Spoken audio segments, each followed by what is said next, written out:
Salut tout le monde, c'est Guzman TV. Aujourd'hui, on va débriefer le débat explosif entre Kamala Harris et Donald Trump.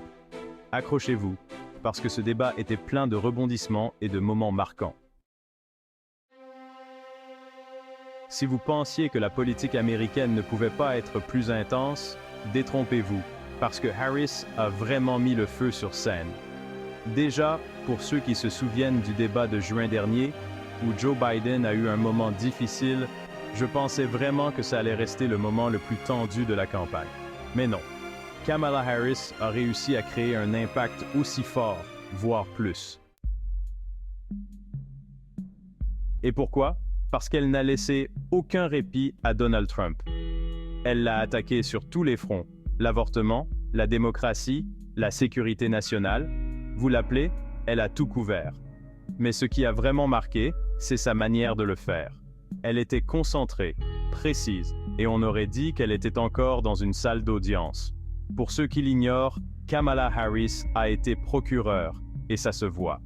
Elle sait comment s'adresser à un jury, et dans ce débat, c'était nous, le public, qui étions ce jury. Chaque geste, chaque expression, chaque mouvement était calibré pour faire passer un message clair. Elle était là pour en découdre. Prenons l'exemple de sa réponse sur l'avortement. Elle a non seulement défendu le droit des femmes de choisir, mais elle l'a fait avec une telle force qu'on sentait que c'était personnel.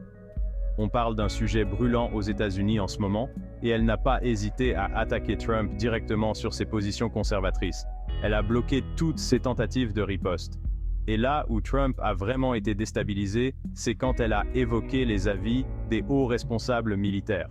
Vous savez, ceux qui ont servi sous son mandat. Elle n'a pas mâché ses mots, et elle a rappelé que plusieurs d'entre eux considèrent Trump comme une honte pour le pays. Imaginez la scène, elle se tourne vers lui rappelle qu'il a été désavoué par des personnes haut placées, et le tout avec un sourire. C'était puissant. Et puis, parlons de la forme, parce que oui, ça compte aussi. Kamala Harris était souriante, détendue, presque amusée par les déclarations de Trump. Elle hochait la tête, comme si elle ne pouvait pas croire ce qu'elle entendait. Pendant ce temps, Trump, lui, semblait en colère.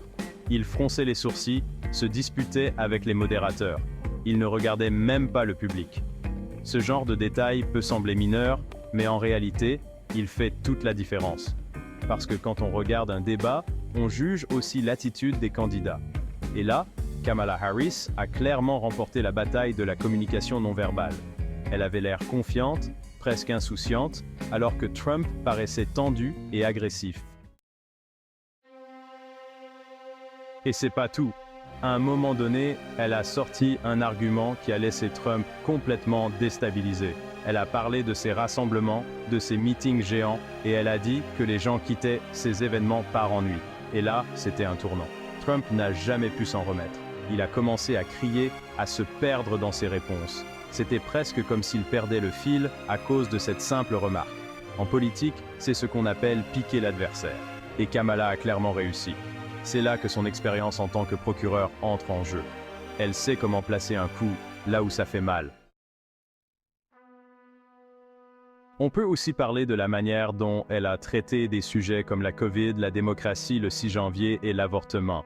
Ce sont des thèmes qui ont fait fuir les électeurs de Trump en 2020, notamment les électeurs des banlieues.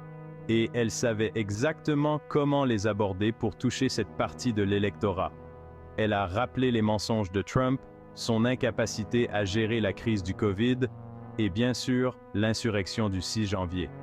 Tout cela a joué en sa faveur.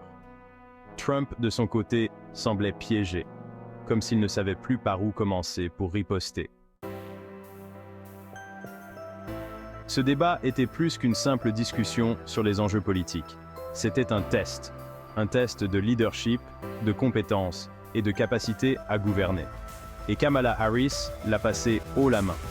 Elle a montré qu'elle avait l'étoffe d'une présidente, qu'elle pouvait gérer la pression et faire face à un adversaire aussi redoutable que Trump. C'est ça qui est vraiment ressorti de ce débat. Elle a tenu tête et elle a même dominé. De l'autre côté, Trump a échoué ce test. Il a laissé ses émotions prendre le dessus, il a perdu son calme à plusieurs reprises et ça s'est vu. Ce qui est intéressant, c'est qu'on pourrait penser que Trump, avec son expérience et sa popularité auprès de sa base, pourrait facilement dominer ce type de débat. Mais ce n'est pas ce qu'on a vu ce soir-là. Ce qu'on a vu, c'est une Kamala Harris prête à se battre, à défendre ses idées et surtout à tenir tête à quelqu'un qui est connu pour être un bully. Et c'est ça que beaucoup de gens attendaient. Ils voulaient voir quelqu'un remettre Trump à sa place. Et Kamala l'a fait. Je sais que tout le monde ne sera pas d'accord avec cette analyse, et c'est normal. Mais il faut reconnaître qu'en termes de stratégie, Kamala Harris a réussi un coup de maître. Elle a gardé son calme, elle a piqué Trump là où ça faisait mal, et elle a montré qu'elle pouvait faire face à la pression. Maintenant, parlons un peu des enjeux plus larges. Ce débat, ce n'est pas juste un duel entre deux personnalités politiques. C'est une étape importante dans la course à la présidence.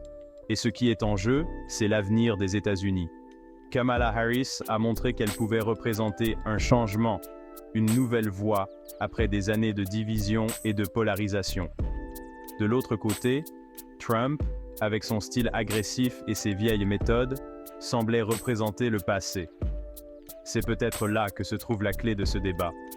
Alors, qu'est-ce que ça signifie pour la suite de la campagne?